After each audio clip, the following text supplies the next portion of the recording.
menyebabkan zat aditif dalam plastik berpindah ke makanan seperti gorengan. Asap yang dihasilkan dari proses penggorengan ini pun tidak kalah membahayakan. Kanker yang bisa ditimbulkan oleh zat kimia terdapat dalam plastik itu diantaranya bisa kanker hati, ya, juga bisa kanker pencernaan, juga bisa kanker otak pada saat dia merangsang atau menyerang sistem saraf pusat.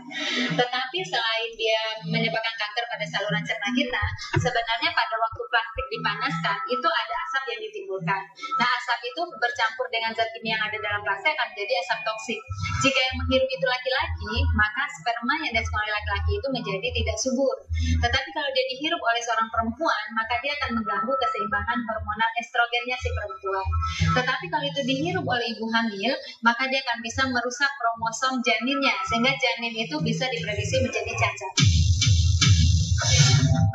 Agar pembeli tidak menaruh curiga, Bendot menggoreng sebagian gorengan di rumah. Dan sebelum berangkat, plastik langsung ia campurkan dalam minyak.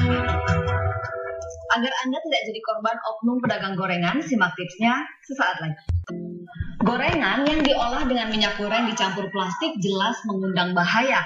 Ironisnya, hingga kini, dunia laboratorium Indonesia belum bisa mengetahui kandungan plastik dalam minyak goreng karena terkendala metode pengujian. Tapi tetap ada sejumlah cara praktis agar Anda bisa memilih gorengan yang aman. Setelah semua persiapan dilakukan, Bendot siap untuk berkeliling. Lokasi berjualannya kampung di sekitar tempat tinggalnya atau sekolah-sekolah. Dalam sekali berjualan, Bendot bisa mengantongi laba lebih dari 50%. Kita awal modal awal aja ambil aja 200.000, pendapatannya paling 300 lebih. Jika minyak yang dipakai menggoreng tidak habis, Bendot biasa menambahkan lagi dengan minyak baru keesokan harinya. Namun, meski tidak lagi dicampur plastik, minyak bekas campuran plastik yang ditambahkan dengan minyak baru tetap mengandung zat aditif berbahaya. Dileburkan ke dalam minyak goreng, dia akan kelihatan melebur, tapi setelah didinginkan, si plastik ini akan muncul kembali. Tapi sebenarnya tidak semuanya muncul, tapi bahan aditif tadi yang berat meleburnya atau senyawa kimia yang lebih sederhana, dia akan tetap tersisa di dalam minyak. Sehingga ketika si plastik disaring pun, bahan-bahan berbahaya sebenarnya masih ada di dalam minyak ini. Plastik yang dalam proses pembuatannya ditambahkan zat aditif, serta membungkus gorengan panas saja sudah berbahaya. Apalagi jika plastik dicampurkan dalam minyak panas untuk menggoreng.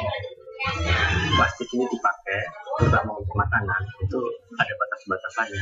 Sejauh mana si plastik ini termigrasi ke dalam makanan. Nah, kalau dia dimasukkan ke dalam minyak, otomatis jauh melebihi dari batas migrasi tersebut, baik aditifnya maupun polimernya, dia akan bercampur dan bisa masuk ke dalam makanan. Tim reportase investigasi ingin menguji sampel minyak berplastik itu. Namun, untuk menguji kandungan plastik yang terdapat dalam minyak goreng, dunia laboratorium Indonesia masih terkendala metode pengujian yang digunakan. Melihat dari struktur senyawa monomer yang ada di dalam plastik sendiri, untuk dilakukan analisis walaupun bisa dilakukan dengan menggunakan beberapa metode yang modern atau yang canggih. Biasanya kendala di para peneliti itu adalah senyawa kimia.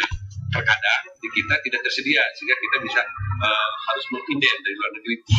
Beruntung, di antara oknum nakal seperti Joni dan Bendot, masih ada sejumlah pedagang jujur yang masih mengedepankan kesehatan konsumennya. Ade salah satunya. Ia memiliki trik sendiri agar ayam crispy-nya tetap renyah. Kalau paling bagus lagi sih pakai air dingin, pakai air es ayamnya. Tepungnya jadi dia semakin gurih, renyah. Paling bagus itu gorengnya, jadi nggak usah pakai plastik atau hal-hal yang lain. Goreng sesuatu untuk bagusnya pengaturannya di api. Kalau kita bisa mengatur apinya, gorengannya bagus.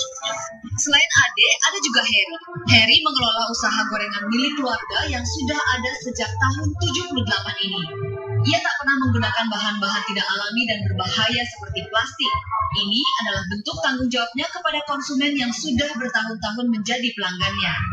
Makanan gorengan ini kan kita jaga untuk kesehatannya, bukan kita asal jual aja. Jadi customer juga puas. Agar Anda waspada, kami juga hadirkan tips praktis membedakan panganan dengan kandungan minyak goreng berplastik dan minyak goreng murni. Pertama, Baik gorengan maupun ayam goreng tepung, setelah didiamkan beberapa jam, panganan dengan kandungan minyak berplastik masih tetap renyah.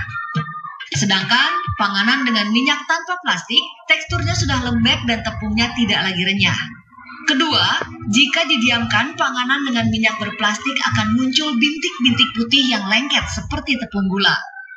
Meski panganan dengan bahan baku berbahaya menjamur, Anda sebagai konsumen memiliki peran penting untuk memegang kendali dalam menentukan mana makanan yang baik serta yang buruk bagi kesehatan Anda dan orang-orang yang Anda sayangi. Tim Reportase Investigasi.